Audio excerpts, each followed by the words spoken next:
Here is some shocking medical news for you today, and it's going to affect how you participate in activities with your kids. We're going to talk about chronic traumatic encephalopathy, known as CTE. It's been found in 99% of deceased NFL players' brains that were donated to scientific research. That's according to a study that was published Tuesday. This is a brain disease found in individuals who've been exposed to repeated head trauma. 99% of the donated brains of NFL players had CTE. Let's talk to a concussion expert about this phenomena. Her name is Dr. Sally Fryer-Dietz. I know that she is at an airport actually getting ready to speak to a conference, go to a conference where she's going to speak on concussions. So I really appreciate her time this morning. Dr. Dietz, welcome to WHO in Des Moines. Thank you for taking the time. Thank you. So what does this study mean to you? What is the significance to you of this study? Well, the significance is that this is a real thing that we're dealing with, and it just highlights how important it is to take care of our brains in life, and that there are things that you can do to protect it that we need to be focusing on. But it's a real phenomenon. Is this, Dr. Dietz, is this something that you think it's got to be interesting for you as a doctor? You've got a sport, football, where basically you've got these muscular men running full speed into each other. Is this something where you're saying, look, we are intentionally exposing ourselves to damage in the playing of this sport? How does this affect your view of playing football? Well, what it does is it just highlights, football is something that we all look at, and it's bringing a lot of awareness to the importance of protecting our brain. Yeah. It's more than just football, though. Really, concussions are a problem that crosses every single boundary. Happens to every age, every sport. You don't even have to be playing a sport to have the potential of having a concussion. So, what we do in the event of a concussion and how we treat it has a lot to do with your long-term health. And there's still a lot for us to learn and discover, but this is a great start in bringing that awareness to people. I want to know that Dr. Dietz, for the last 3 years, has been involved in a study working with former NFL players who are at risk for the development of CTE. And as I said, she's on her way to a conference, talk about concussions. And Dr. Dietz, you just said therapy, because I think there's a lot of view of, we're talking about getting a concussion and the damage you can sustain, but are there therapies available that can hold off the development of brain disease, brain damage?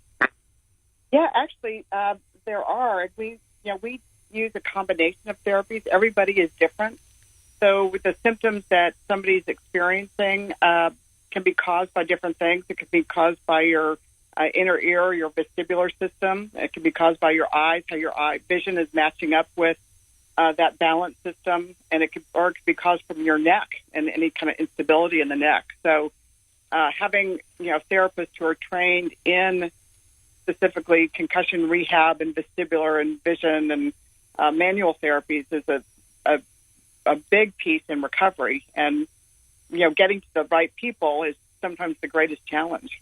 That's what I was going to ask you, because I feel like I suffered a concussion once when I was playing high school football, Dr. Dietz, and often what you're basically told is avoid the light, lay down, take some aspirin for it.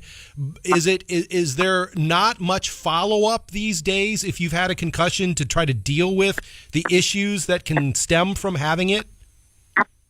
Well, I think part of the problem is, there's a lot of different ways that people enter into treatment. And, usually the first thing is they go to their, primary care physician, and depending on that physician's experience of who he knows in the community to refer to, he may just say, go home and rest. Right. But especially with kids, there's very often not much more than that. And parents really don't know what to do. What does that mean?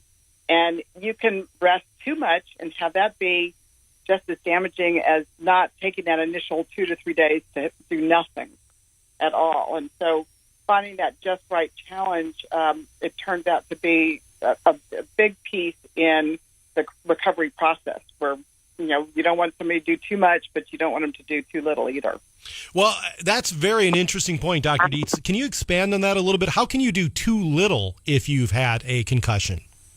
Well, initially, you have to rest. You've got to take at least 2 to 3 days of, cutting out everything, cutting out, extra sounds, electronics, whatever.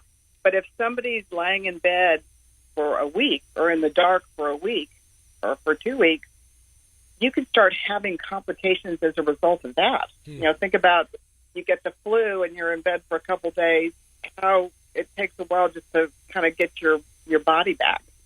So, having the right kind of guidance can be a big help in that whole process. A lot of people recover on their own within 2 to 3 weeks. But, for individuals who are suffering from a significant concussion or multiple concussions, it can last sometimes for weeks or months or years. And the right kind of treatment really is critical for that. So as I've said, you've participated in this study, Dr. Dietz, about these with the NFL players. I imagine they're at a special sort of risk, aren't they? Because if you have suffered a concussion, you're about to go into the activity that is likely to give you yet another concussion. That's got to be a real concern for NFL players, isn't it?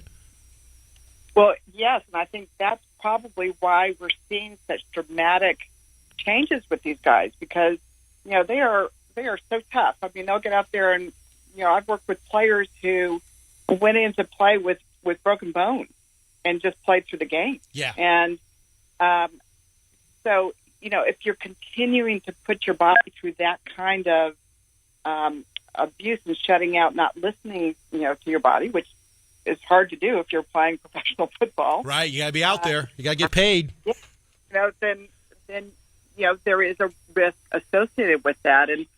And I think, that's really what all this talk has been about, is bringing that awareness to people that there is a risk and you can, choose to do it or not, but you need to be aware of what it is going into it.